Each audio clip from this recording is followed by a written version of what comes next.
Okay, Megavannan, and welcome to another random film review. This is my review for the independent film Dragon Knight put out by Hex Studios. I just recently got this one as a birthday present from my very dear friend Todd, and Todd's gaming channel. He does let's plays and live stream let's plays. And his channel name is Dagon the King Killer, so please head on over to his channel and please subscribe to him, and I want to thank you again for this very kindly birthday present, Todd. And this is a film that I just came across. When I see something like this, I'll notice it, and I put up a couple clips. And Todd was wondering how did I discover this film, and I told him, and he knew about this film because he was part of the crowd funding for this film. So Dragon Knight, this is a story about I think he's like an evil god or a demon. You never quite you don't see him, but you just hear him by name. And Abaddon has these followers, and they're trying to basically take over the kingdom, the world even. And there's well, actually, first I should preface it starts off with a whole synopsis about dragon knights, and during some great war, all the dragons were destroyed, save for one. And so now, the story, it follows Brayden. He's the Dragon Knight. We have here Jigme. She's sort of like this rogue assassin character. And Edwin over here, he's a waiter for some tavern that Brayden walks into. And it's kind of funny when they meet. The song that he sings to him is, because there's a lot of bardic songs that are have been sung about dragon knights. Not all of them flattering. Like what is a dragon knight without any dragons? And he tells him he wants whiskey. And but yeah. So the whole thing is these three set off to try to find the last remaining dragon to stop Abaddon and his army. And this is like the leader of Abaddon's army. They have almost this, as you can see, it has almost like this faux, like has a look of one of those faux masks. If you've seen like V for Vendetta, something like that. Not exactly the same. And the whole film consists of the three of them, Brayden, Edwin, and Jigme, going off on this quest to find the dragon. And they encounter this Abaddon's general and his henchmen along the way. And there's this big war that's planned, that they're planning to do, so planning to wage, and that's why they have to get this dragon to help them out. I thought this film was actually pretty good. The acting is okay to, I'll say it's okay to good, the acting. And same goes for the fight choreography. I thought the choreography was also okay to good. There are 2, maybe 3 moments where it's actually very good. Much of that, the very good fight choreography is reserved for the end battle that takes place, near the end of the film. And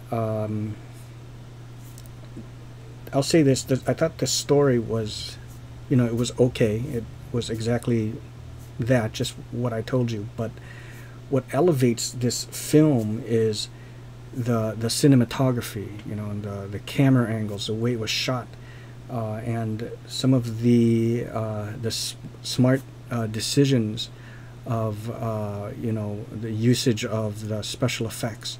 And real quick, I have to preface, I don't have anything written down as usual. My reviews are just off the cuffs, so forgive me if I stumble along the way, but I'm just trying to improv this.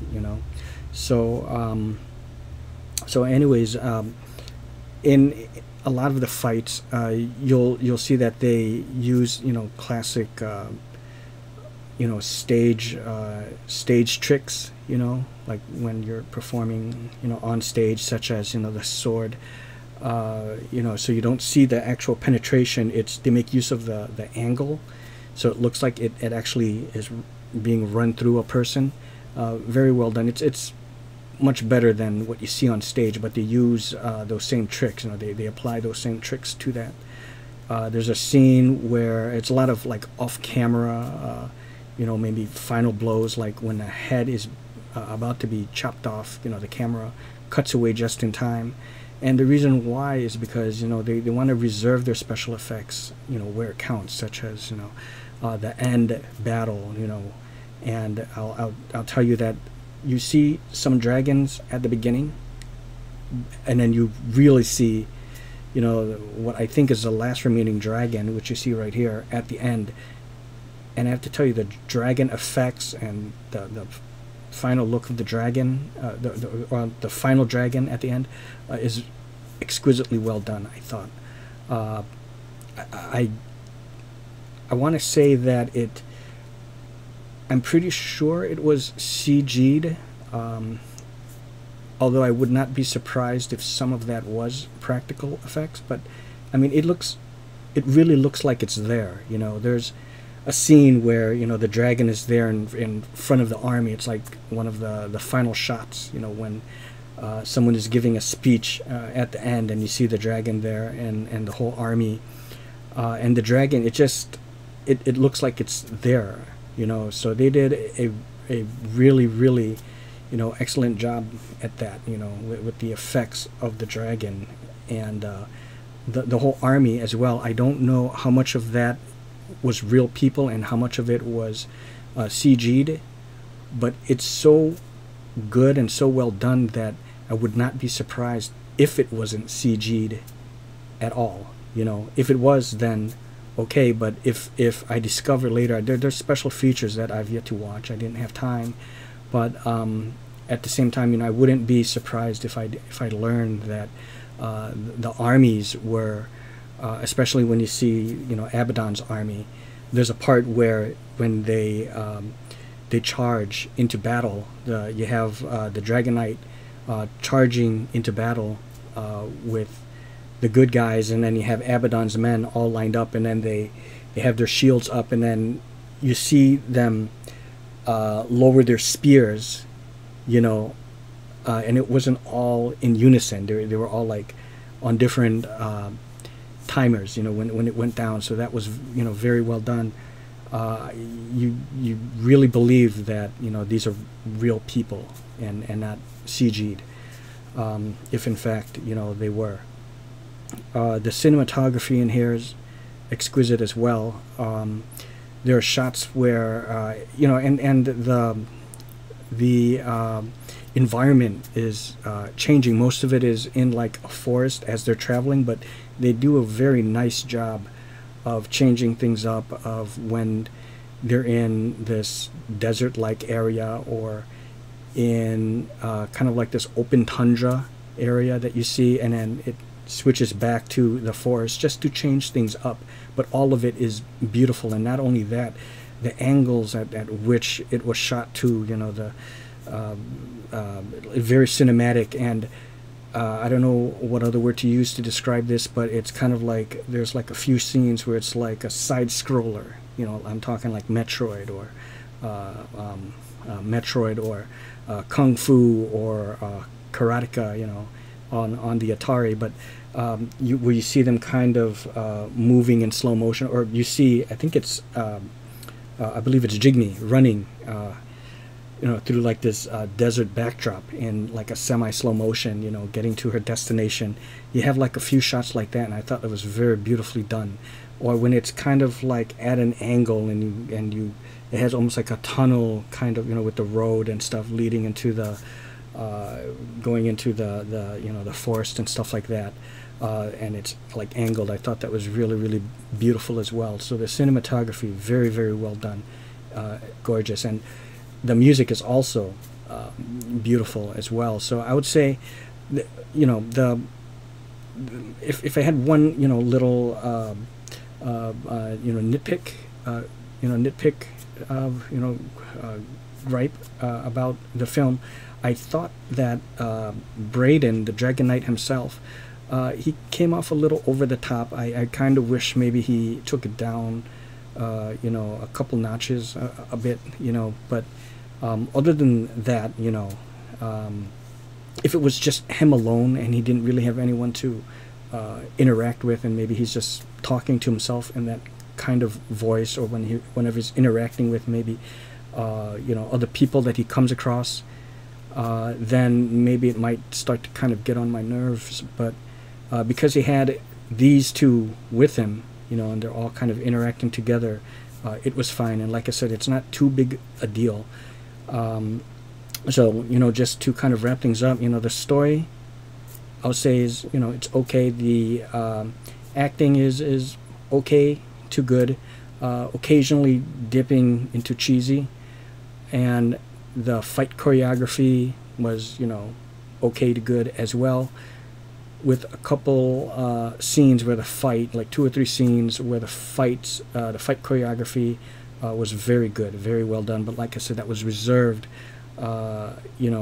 brilliantly reserved for that end war scene. And like I said, the dragon, exquisitely done, absolutely beautiful cinematography. All that combined. Now I'm going to say this, I score from 1 to 10.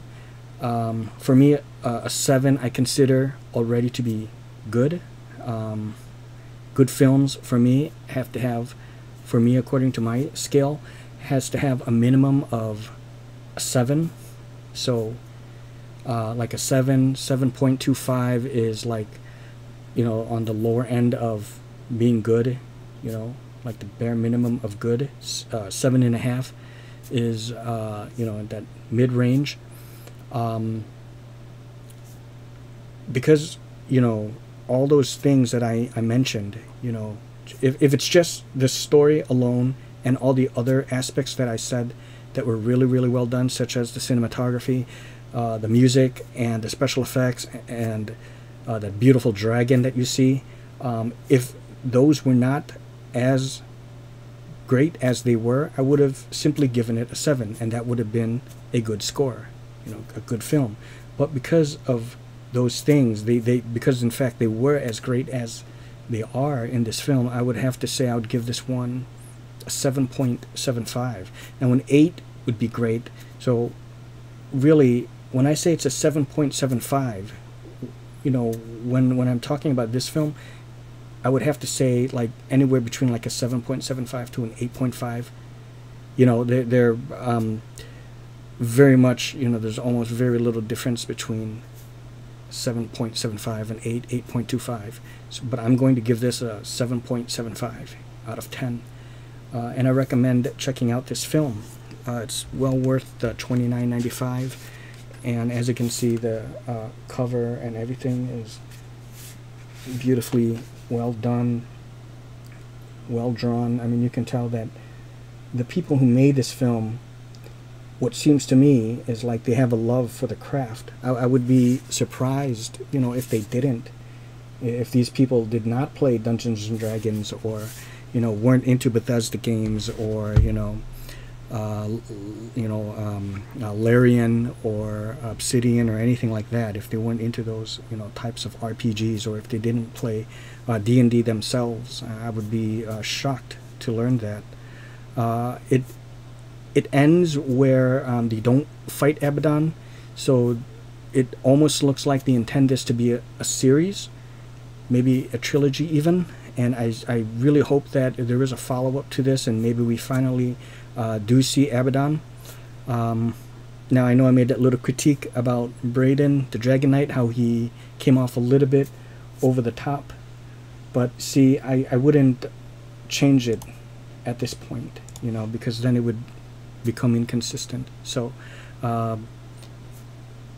you get used to it and just keep him the way he is. You know, he that type of attitude and gravelly voice that he has works well, you know, with these other people. So it's fine. Anyways, I'm gonna give it, like I said, a 7.75. Do check it out. It comes with the soundtrack, I believe, and it's on the CD-ROM. I could be wrong on that, but I believe I read that under the features that it has that. So yeah, that's it. I hope you all enjoyed. Thank you again, Todd, and thank you, Hex Studios, for, you know, making such an excellent you know, sword and sorcery fantasy flick. And like I said, the dragon, just exquisitely done. I've seen some other films where there are creatures. Sorry for kind of going off on a tangent, but I'll try to make this quick. Films like Attack of the Griffin, you know, starring Amber Benson and Larry Drake and Sarah Douglas.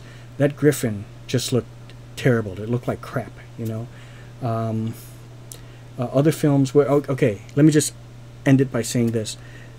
This dragon is so well done that I would equate it to being one of the best on-screen dragons I have seen. You know, like I said, it doesn't have to be anything like, you know, like perfect, so long as it's like well done and it looks real enough. And especially considering this is an indie film, I would say the Disney, I think it's Buena Vesta, Disney film, Dragon Slayer, starring Peter McNichol, you know, Ralph Richardson. I forgot who played the girl, Valerius, but anyways, that dragon in there, and I'd have to say Smaug the Dragon from Desolation of Smaug. And even though it's not a film, the dragons that you see in Game of Thrones, and now this dragon here, I thought were some of the best on-screen dragons that I have seen thus far. So, I mean, you will be surprised. The trailer doesn't, the trailer is fine, but honestly, it kind of doesn't do the film justice. You know, you have to check it out. So, yeah, that will do it. 7.75 out of 10. Hope you all enjoyed, and see ya.